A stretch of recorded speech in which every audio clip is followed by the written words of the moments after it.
Good morning, Lester. All right, here is your 950S sitting on my F-head. Testing and adjustment have gone well. No problems. Let's go ahead and fire it up.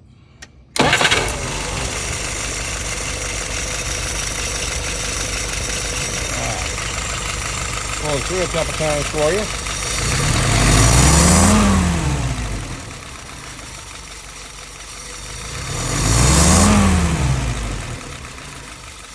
All right, look at some numbers.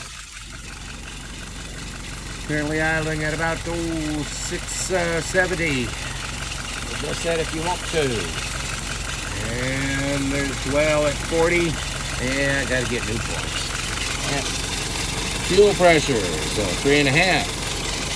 Vacuum is 19, well into the green. That's something.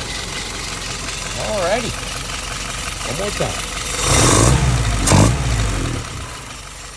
That should do you.